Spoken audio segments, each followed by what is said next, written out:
अमेरिकेकडून भारतीय मालावर आता 25 ऐवजी 18% टॅरिफ, ट्रम्प यांची घोषणा। भारत अमेरिका व्यापार करारावरही सहमती। भारत 0% कर आकारेल, रशियाकडून तेल खरेदीही थांबवेल, ट्रम्प यांचा एकतर्फी दावा।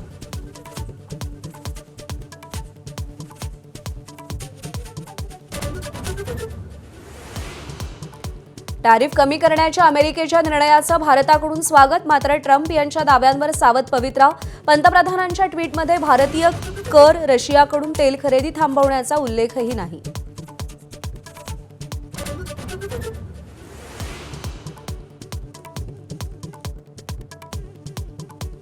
निवृत्त लष्कर प्रमुख मनोज नरवणेंच्या पुस्तकातील चीनबाबतच्या खुलाशानंतर आजही संसदेत गोंधळ होण्याची शक्यता।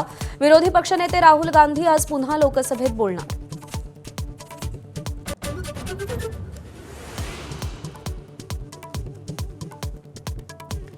राष्ट्रवादीच्या हुकलेल्या विलीनीकरणाची इनसाइड स्टोरी माझाच्या हाती। 23 डिसेंबरच्या बैठकीत शिक्कामोर्तब झाल्याचा शरद पवार गटाचा सूर, तर मोदी शहांनी ग्रीन सिग्नल दिल्याचा दावा।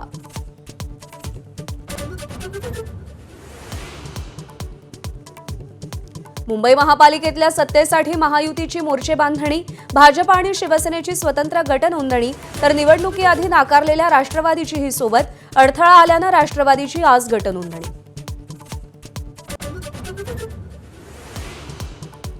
चंद्रपुरात भाजप आणि शिवसेनेची एकत्रित गटनोंदणी, तर काँग्रेसच्या वडेट्टीवार गटाच्या नगरसेवकांची नोंदणी रखडलेली।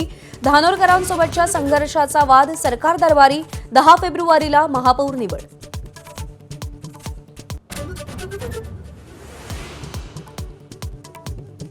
भारताला प्रत्येक गोष्ट डोनाल्ड ट्रम्प यांच्याकडूनच कळते, ही ट्रम्प निर्भरता आहे। टॅरिफ कमी करण्याच्या अमेरिकेच्या घोषणेनंतर काँग्रेसचा केंद्र सरकारला टोला।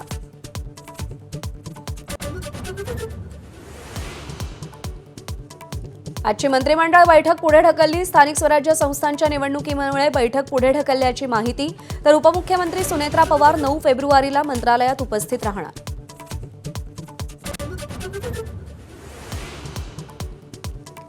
लाडकी बहिणीच्या केवायसीमुळे महिला आणि बालकल्याण विभागातील कर्मचाऱ्यांवर कामाचा प्रचंड ताण। वैतागलेले कर्मचारी 9 फेब्रुवारीपासून कामबंद आंदोलन करणार, तर शासनाच्या बैठकांवरही बहिष्कार टाकला। निवडणुकीत अडसर नको म्हणून पोटच्या मुलीला संपवलं, अपत्य निवडणुकीसाठी अडसर ठरल्यानं 7 वर्षीय मुलीची हत्या। नांदेड जिल्ह्याच्या केरूर गावातला धक्कादायक प्रकार उघड।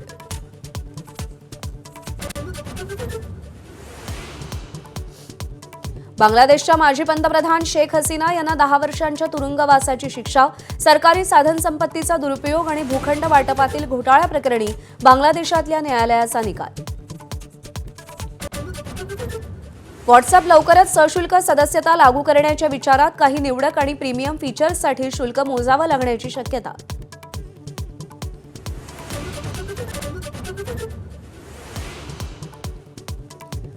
गजानन महाराजांच्या 148व्या प्रकट दिन सोहळ्याला सुरुवात। 8 फेब्रुवारीला प्रकट दिन सोहळा। शेगावात आजपासून भक्तांची मांदियाळी।